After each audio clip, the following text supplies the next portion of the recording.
கொடைக்கானலில் டிஜிட்டல் முறையில் கட்டணம் வசூலிப்பதால் சுமார் 4 கிலோமீட்டர் தொலைவுக்கு சுற்றுலா வாகனங்கள் அணிவகுத்து காத்திருக்கின்றன. இது தொடர்பான கூடுதல் தகவல்களோடு இணைகிறார் செய்தியாளர் கார்த்திக். கொடைக்கானல் வரும் சுற்றுலா பயணிகள் என்ன சொல்றாங்க? விவரங்கள். நிச்சயமாக. அதாவது இந்த பொங்கல் பண்டிகையை கொண்டாடுவதற்காக பல்வேறு இடங்களிலிருந்து அதிக அளவில் சுற்றுலா பயணிகள் வருகை புரிகிறார்கள். குறிப்பாக நேற்றும் இன்றும் சுற்றுலா பயணிகளின் கூட்டம் அதிகரித்தே காணப்படுகிறது. கொடைக்கானலை பொறுத்தவரையில் முக்கிய சுற்றுலா தலங்களாக இருக்கக்கூடிய மோயர் சதுக்கம், பைன்மரக்காடுகள், குணா குகை உள்ளிட்ட சுற்றுலா தலங்கள் அனைத்துமே வனத்துறை கட்டுப்பாட்டில் தான் இருந்து வருகிறது.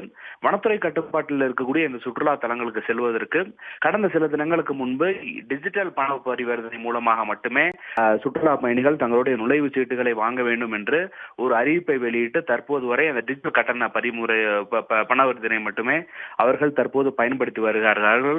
குறிப்பாக அவர்கள் வாங்கக்கூடிய அந்த நுழைவு கட்டணம் இருக்கக்கூடிய இடம் என்பது ஒரு சிக்னல் இல்லாத இடம். அந்த செல்போன் சிக்னல் இல்லாத இடத்தில் சுற்றுலா பயணிகள் தங்களுடைய நுழைவு கட்டணத்தை வாங்க முடியாதன் காரணமாக வெகு தூரம் நடந்து வந்து அவர்கள் இந்த நுழைவு கட்டணத்தை வாங்கக்கூடிய ஒரு நிலையானது தற்போது ஏற்பட்டு இருக்கிறது. இதன் காரணமாக இந்த நுழைவு வாயிலில் இருந்தே சுமார் 4 கிலோமீட்டர் தொலைவிற்கு இந்த சுற்றுலா பயணிகளின் கூட்டம் அணிவகுத்து நிற்கிறது. கொடைக்கானலுக்கு வந்திருக்கக்கூடிய சுற்றுலா பயணிகள் வனத்துறை ஏற்படுத்தக்கூடிய இந்த புதிய முறை கட்டணம் காரணமாக அவர்கள் நீண்ட தூரம் காத்திருக்கக்கூடிய ஒரு நிலையானது ஏற்பட்டிருக்கிறது. வந்திருக்கக்கூடிய சுற்றுலா பயணிகளும் கூட ஒரு சில சுற்றுலா தலங்களை மட்டுமே பார்க்கக்கூடிய ஒரு நிலையானது ஏற்பட்டிருப்பதால் சுற்றுலா பயணிகள் வனத்துறையினர் பழைய கட்டண முறையை அவர்கள் அமல்படுத்த வேண்டும் என்ற ஒரு கோரிக்கையும் வைத்திருக்கிறார்கள். இதே போன்று கொடைக்கானலில் இன்று விடுமுறை இறுதி நாள் என்பதால் கொடைக்கானலுக்கு வந்திருக்கக்கூடிய சுற்றுலா பயணிகள் பல்வேறு இடங்களில் குவிந்து தங்களுடைய சுற்றுலாவை அனுபவித்து வருகிறார்கள்.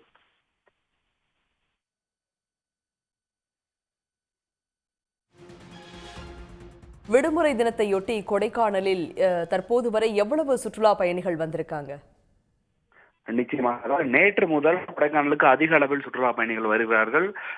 குறிப்பாக இந்த கொடைக்கானலுக்கு வந்திருக்கக்கூடிய சுற்றுலா பயணிகள் இங்க இருக்கக்கூடிய முக்கிய சுற்றுலா தலங்களாக இருக்கக்கூடிய மோயர் சதுக்கம், ஏரி சாலை உள்ளிட்ட பல்வேறு பகுதிகளில் குவிந்திருந்தாலும் கூட தற்போது ஏற்பட்டிருக்கக்கூடிய இந்த வனத்துறையினின் சிக்கலின் காரணமாக அவர்கள் ஒரே இடத்தில் தேங்கக்கூடிய ஒரு நிலையானதுதான் தற்போது வரை ஏற்பட்டு இருக்கிறது.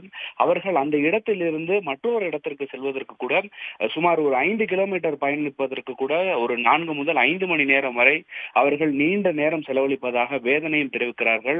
இந்த போக்குவரத்து நெரிசலை போக்குவதற்காக போக்குவரத்து காவலர்களையும் ஆங்காங்கே நியமிக்க வேண்டும் என்ற ஒரு கோரிக்கையும் நிலவி வருகிறது. அடுத்த இது போன்ற விடுமுறை நாட்களில் சுற்றுலா பயணிகள் அவர்கள் இந்த சுற்றுலா தலங்களை எளிமையாக பார்க்க வனத்துறை மற்றும் போக்குவரத்து துறையினர் இணைந்து செயல்பட வேண்டும் என்ற ஒரு கோரிக்கையும் வைத்திருக்கிறார்கள். விவரங்களை வழங்கியமைக்கு நன்றி கார்த்திக். ஆனால் பார்த்தீங்கன்னா எங்களுக்கு இந்த சூசைட் பாயிண்ட் கிட்ட டிராஃபிக் 2 மணி நேரம். அந்த 2 மணி நேரம் பசங்களை வச்சு ரொம்ப கஷ்டப்படுறோம். அதுவே கொஞ்சம் ஃப்ரீ பண்ணி விட்டாங்கன்னா எங்களுக்கு கொஞ்சம் வசதியாக இருக்கும், எல்லா மக்களுக்கும் நல்லா சலுகையாக இருக்கும். ஏன்னா இதுக்கப்புறம் ஏன்டா கொடைக்கானலுக்கு வரோன்ற மாதிரி எங்களுக்கு ஃபீலிங் ஆகிடுச்சு. ரொம்ப கஷ்டப்பட்டுட்டு இருக்கிறோம். ஏன்னா இதுக்கப்புறம் நாங்கள் சாப்பிட்ணும், போய் பிளேஸ் பார்த்துட்டு எப்போ போகிறது, ஒரு பிளேஸ் பார்க்குறக்கே இவ்வளோ நேரம் ஆயிருக்கு. இன்னும் அந்த இடத்த கூட இன்னும் போகவே இல்லை. அப்போ எங்களுக்கு ரொம்ப கஷ்டமாக இருக்குது. உடனுக்குடன் செய்திகளை தெரிந்து கொள்ள சன் நியூஸ் பெல் ஐகானை கிளிக் பண்ணுங்க.